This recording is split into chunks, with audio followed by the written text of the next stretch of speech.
Hey guys, welcome back to the channel. I'm Racky Ryan. Today I'm going to be talking about how to open a Charles Schwab account. So I'm going to be acting as if I'm opening an account for myself. I'm going to walk you through the process. I'm going to show you the parts that might confuse you. And then by the end, you should be able to know what to do when you open an account for yourself. Okay, so I pulled up Charles Schwab's website. So if you were to come to the website, you would immediately go to the open an account part. And then they have these options here: choose an account, retirement, automated and managed, estate and charitable planning, and banking. So it's pretty overwhelming, and I would understand why this would be overwhelming. But at the end of the day, if you're looking to just buy stocks, then I would go with the brokerage account. So I'm going to click continue. So then it's going to ask you whether you would like to have an individual account or a joint account. So an individual account is going to be like for yourself, if you're single, you're not married.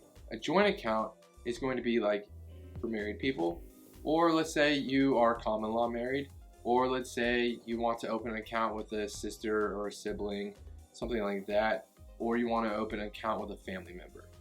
But I'm just going to go ahead and assume that you're an individual, so you're going to go with the individual account. So then it's going to ask you, do you already have a Schwab account? I personally do, but I'm assuming that you don't since you clicked on this video. So it's going to say that you need to have this information available in order to set up an account: your social security number, your employer's address and phone if you're employed.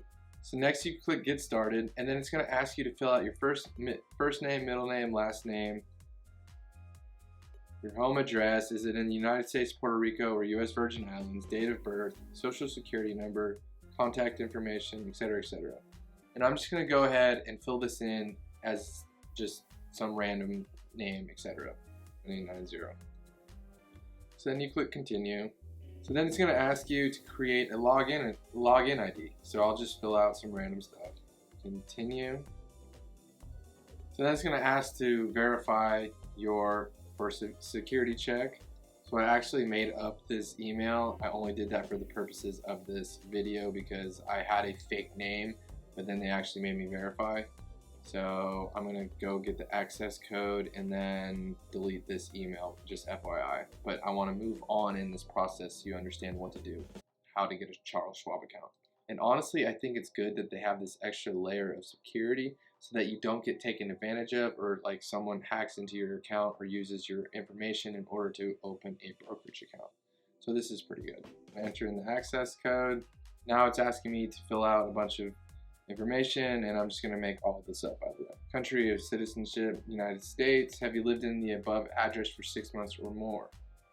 I clicked yes. Is your mailing address the same as your current home address? Just click yes, because when you fill this out, you're going to be as truthful as possible. So then you click continue. So then it's going to ask, do you want to have paperless, margin, and trusted contacts? Of course, I'm going to want to have paperless because I think it's ridiculous the amount of paper mail that we get sent out. So of course, go all paperless. Margin. Honestly, if you're just starting out, I don't think that you should start a margin account. I really don't. It can get you into a lot of trouble. Margin is basically where you are borrowing money from Charles Schwab in order to buy stocks. And in the event your stocks go down, they can do what's called a margin call and end up selling your shares. And then you actually owe more money than you had in your account, and it can really bankrupt you. So I don't think you should go with margin account unless you know what you're doing. So I'm going to go with no thanks. And they even say you should understand the risk of margin before adding it to your account. Like I said, it can be very risky if you don't know what you're doing. Trusted contacts. You will probably add a trusted contact. Maybe you won't. I'm just going to say no thanks to continue this process. So now it's going to ask you a bunch of questions about your sort of trading style and what you want to do. Do you plan on actively trading stocks, ETFs, options, and/or futures? Yes. Now it's going to ask you about options trading. This goes back to what I said with margin. Options are very risky, and if you don't know what you're doing, I don't really recommend it. But if you do, you can click yes. Checks and debit cards. So what I really like about this option feature is that you can get checks and a debit card, and your debit card can be used at any ATM, and Charles Schwab will refund you for those ATM fees. And it's even for international. So whenever I like to go international, I like to use my Charles Schwab account in order to pull money out, so I don't have to pay all those transfer fees, for like 20 euros in order to pull money out. So I do like Charles Schwab's debit account feature just for this. And if you want to get checks, you can get checks as well. So I'm just going to click no thanks, but you can do whatever you would like. So now it's going to be asking to request approval for options trading. Again, I think if you don't know what you're doing, I don't think you should sign up for options. But I guess if you're going to go ahead and pick one, I would go with calls and puts. I honestly probably wouldn't go with level 2 or level 3 because these are for like experts or way more advanced traders. So if you do want to get into the options game, I would probably start out with just level 1. So then it's going to ask you all of this like family information. And I'm just going to fill out this stuff randomly. And then it's going to ask you for your knowledge level. And you can literally say none, limited, good, or extensive. It doesn't matter what you put here because they're still going to allow you to open an account. So I'd probably just go ahead and go with limited. And years of experience 1. Average trades per year. So how many average trades do you think you're going to be doing per year? Honestly, less is better.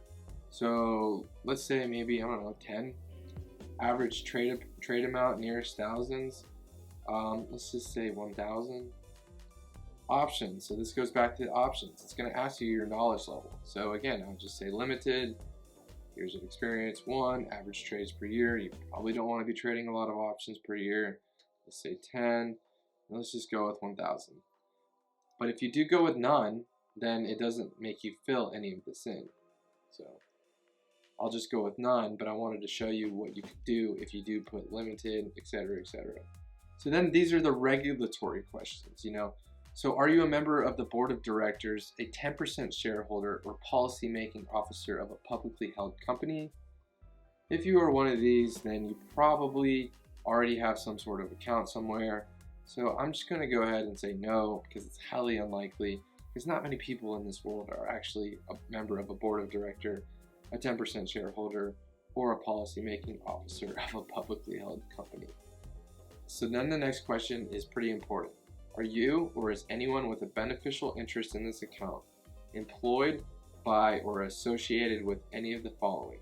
A registered broker-dealer, FINRA, or a stock exchange? So, does one of your parents work for Morgan Stanley? A registered broker-dealer. Does one of your parents work for FINRA? Or do you work for FINRA? Or do you work for a registered broker-dealer? Or do you work for a stock exchange? Again, if any of these things apply to you, just like this up here, then you've probably already opened an account somewhere. So this is highly unlikely that this will apply. It doesn't apply to me, it doesn't apply to a lot of people.